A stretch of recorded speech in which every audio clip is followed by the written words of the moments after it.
And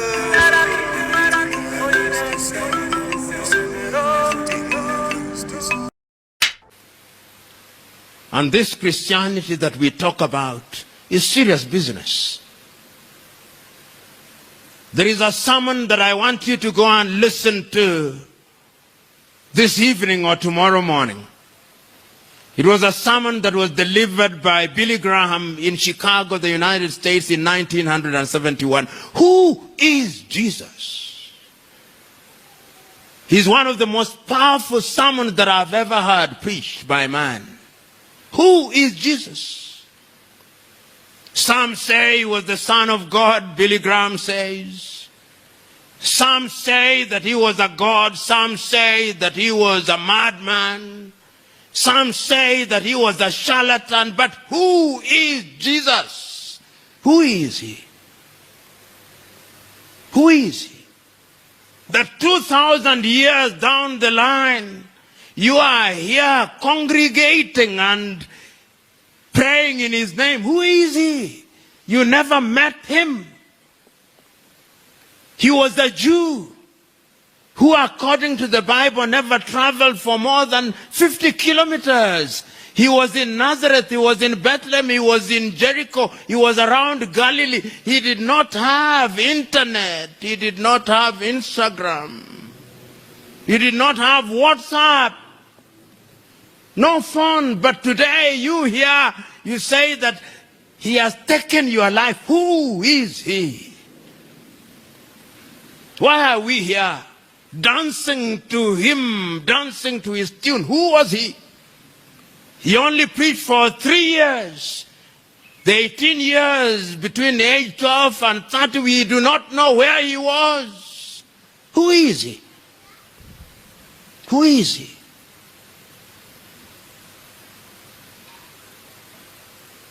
Who is he? He's mysterious. Because God must be mysterious. You know, one of the things in the Bible that strikes me the most is the story of John the Baptist. This John the Baptist, who is Christ's cousin, the son of Elizabeth, and Zachariah, says he's a forerunner for Christ. And when Jesus is being baptized at the Jordan River, and Christ approaches him, and there is a dove, and says, "This is my son in whom I am well pleased." This John the Baptist, when he is arrested by Herodias and he is in jail, he doubts. And he sends his 2 disciples to Christ to go and ask the following question. Go and ask of him whether he is the one or we should wait for another. Do you remember that? Whether he is the one or we should wait for another. And how does Christ reply? Go and tell him that the blind are seeing, that the lame are walking, that the lepers are clean, and that the message is being preached to the whole world. After that, we are not told what happens. John's head is cut and given to Salome. That is John, who saw him, who baptized him. You, ulimuona Yesu wewe? Si unasimuliwa tu. Yet he tells us by faith. He tells us, you who say, somebody says, good man, he says, why do you call me good? It is only God in heaven that is good. You remember the story of that lady who is an adulterer, an adulteress? They come and say, according to the law of Moses, she should be stoned. And Christ is writing and says, yes, those of you who are without, he amongst you who is without sin, cast the first stone. And he's looking down. And after a while he raises his head and they have all gone. And he asked the lady, where are your accusers? Go forth and sin no more. Go forth and sin no more. That message is preached to us on a daily basis, weekly basis. The good pastor says, go and sin no more. Today, we reflect on a profound question. Who is Jesus? This inquiry, first posed by the renowned preacher Billy Graham, resonates deeply, not just in the religious sphere, but also in our journey as a continent. Over 2,000 years ago, Jesus walked the earth, a humble figure with a powerful message.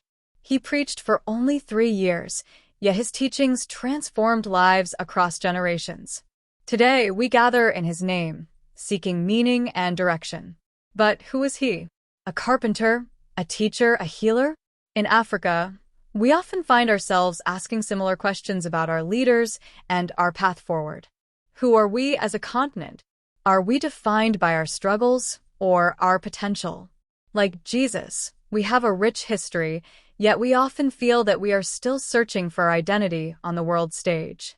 Consider John the Baptist, who, even after proclaiming Jesus as the Messiah, found himself in doubt. He sent his disciples to ask Jesus if he was the one.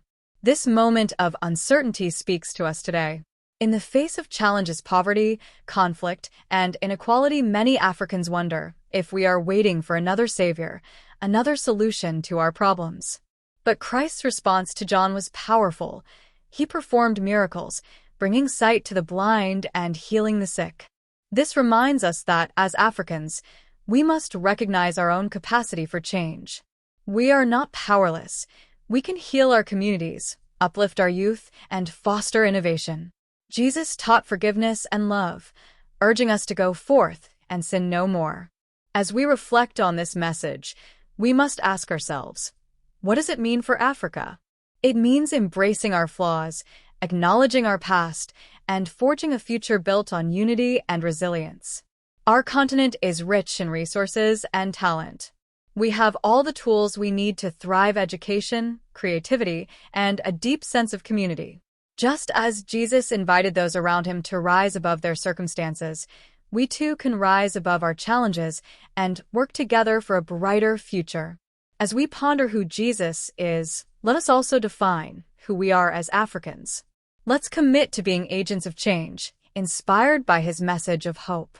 Together, we can build a continent that reflects the best of our potential, a place where every individual can flourish.